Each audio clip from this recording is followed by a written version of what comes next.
खुलुमबाय बड'लेण्ड बुब्लिनिसिम आं खुलुमनाय जासिबाय। नै दिनै जोङो बेहाय बाथौ थारमाने खुंगा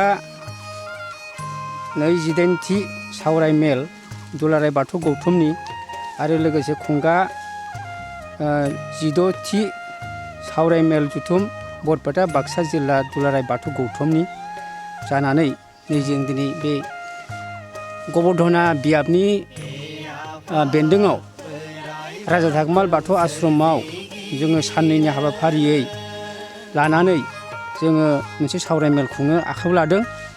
बेवहाय जोंहा अक्ट'खौ खालामनाय जादों फैगौ 12 बा 13 मार्चनि भितोराव जों बेखौ खुंगोन। दा बेखायनो जों लाहार फाहार खालामबाय दं। दा जोंहा मावग्राफ्रा मावथिफ्रा आरो फैबावगौ लैहोर लैहोरनो फैनानै मावनो थाखाय आखायाव थाग थियारि खालामदों। दा बेवहाय जोङो आलासि महरैबो गोबां सोद्रोमा बिथांमोनखौ धोरोम सिबिसुला सिबिसुलिफोरखौ जोङो हांख्रायदों। बेहायनो जों दा फारसेनिफ्राय बुंनो थाङोबा जोंहा मोन्थोर आवरायगोन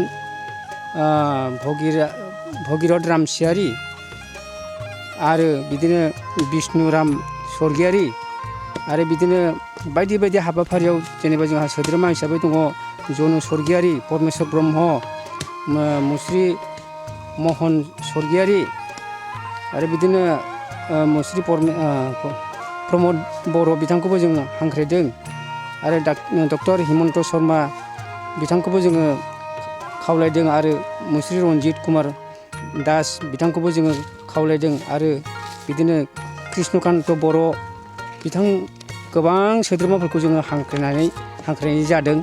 दा जोङो गासै 3 टिमखौ खालामनाय जाबाय। नायलांनोसै बोथोरा मा खालामो।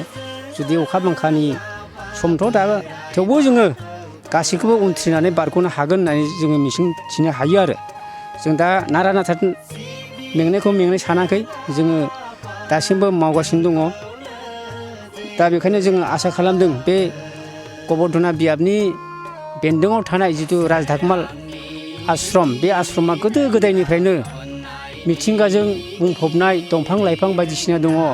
बेसेबा गोबाव बे 100 बोसोरनिबो सिगांनि थानसालि बियो। दा बेखौ रावबो नायफिनाखै। बेखायनो जोङो गेदेमा बिथांमोनखौ लिंहरनानै बे ओनसोलखौ लोगोसे बे आश्रमखौ इयुनाव फोथांनानै लाखिनानै इयुन जोलैया जाहाथे जोंनि बर' हारिनि बाथौ धोरोमनि आरोबाव खेराइनि गासैखौबो सावरायलायनो बे थानावनो बे जायगायावनो खाबु मोनगोन होननानै जोङो मोनसे मिजिं थिदों।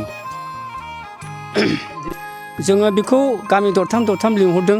दिनै जेनेबा निमुवा, बेनिफ्राय नलफरा, बेनिफ्राय ओजोंहाय फाथौफुख्रि बिथांमोननिफ्राय फैनानै जोंनाव श्रमदान होफैगोन। दा फैगासिनो दं बिथांमोना आरो मावबायबो दङ, खावसे बैखैजा खावै मावबाय दङ। दा बिदिनो जोङो माने 3 टिम खालामबाय दं आरोखि। दिनैनिफ्राय लानानै जों सप्ता खनसेनि बारा जाबाय बेवहाय खामानि मावनाया। सा दान्दैनि गामिफोरखौ गिबिनिफ्रायनो लेंहरदों। नै दिनैनिफ्राय खोला दान्दैनिफ्राय जों निमुवा, नलफेरा, उन्दै गामि आरो बिदिनो गाबोननिफ्राय सनपेरा, मटंगा, दलेपारा, हारांपारा, धेकिजानि बेफोरखौ सानफायाव गंथाम गामि हांख्रायनानै बै फैगौ दुलाराय बाथौ गौथुमनि जिथु सावरायमा जुथुम लोगोसे बरपेटा बाक्सा दुलाराय बाथौ गौथुमनि जिथु सावरायमा मेल, बेखौ साननैनि हाबाफारि लानानै नारा नाथा गबर्धना बियाब दुलाराय बाथौ गौथुमनि बेन्दोङाव थानाय गासै रायजो राजाफ्रा बानजायनो आखायाव लादों। बेनिखायनो बे दिननिफ्राय बरपेटा बाक्सा दुलाराय बाथौ गौथुम आरो सेन्ट्रेल बाथौ गौथुमा बानजाय आफाद दाना होनायनि दिननिफ्रायनो नांथाबगासिनो दङ जोंनि लोगोफोरा। बेनिखायनो जों जाहाथे बे साननैनि हाबाफारियाव आलो गोजोनै खुंफुंनो हायो बेखौ मिजिं थिनानै बियाबनि गासै गामिनि बाथौ धोरोम सिबियारि रायजो राजाफोरा हेफाजाब होफैदों आरो होबाय थागोन। बेनिखायनो जोङो आसा खालामदों जाहाथे साननैनि जिथु दुलाराय बाथौ गौथुमनि सावराय मेल आरो बरपेटा बाक्सा दुलाराय बाथौ गौथुमनि जिथु सावराय मेल, बे साननैनि हाबाफारिया आलो गोजोनै खुंफुंनो हागोन होननानै जों गामिनि रायजो राजाफ्रा मिजिंथिदों। बेखिनियानो निमुवा गामिनिफ्राय फैदों आरो बिदिनो नलफरानि फैगासिनो दं बिथांमोनाबो आरो उन्दै गामिनि दङ बिथांमोनाबो फैगासिनो दङ जों दा गामियाव जिमान सोद्रोमा दं गासैबो फैदों खिन्थु सोरबाफोर उसुबिदाफ्रा फैनो हायाखै जों दासिम जों 30 जन नुजाफैनो हाबाय निमुवा गामिनिफ्राय दा बिदिनो उन्दै गामिनियाबो मोनफैगोन नलफरानियाबो मोनफैगोन बिदियै जों खामानिखौ बे समदान होगासिनो दं आरो गोजोनथाव खौरां ब्राफिडनि बानजायनायाव क'क्राझार राजमेला फोथाराव रायजोआरि आखाइ इसान दिन्थिफुंनाय बे दिन्थिफुंनाया 7 मार्चनिफ्राय 20 मार्चसिम सोलिगोन हारिमुआरि दानाय लुनाय आर'नाइ गामसा दख'ना जि जोम दिन्थिफुंनायजों लोगोसे बायनो हागोन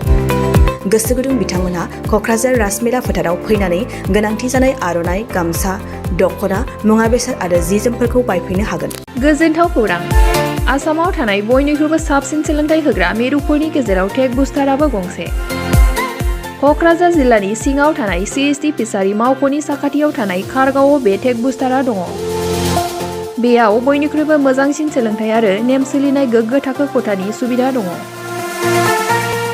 सारा भारतनि गेजेराव सायख'जानाय बायदि सोलोंथाइजों सोमोन्दो थानाय फोरोंगिरिफोर दङ टेक बुस्टाराव प्रफेशनेल जार्नालिस्ट आरो टेकनिकेल कर्सफोरखौ होनाय जायो 24 घन्टा रैखाथिनि थाखाय मोजां सुबिदा आरो टेक बुस्टारा नोंथांमोनखौ सौहैहोगोन नोंथांनि थांखिसिम टेक बुस्टारा नोंथांनि सिमांखौ जाफुंसारनांगौनि थाखाय गांल' नङा साहस आरो गोहोबो होगोन सोलोंथाइ लाखांनायनि उनाव 100% प्लेसमेन्टनि खाबु दङ सोलोंनो गोसो गुदुं बिथांमोना 9395695095 जानबुं नाम्बाराव जगाजग खालामनो हागोन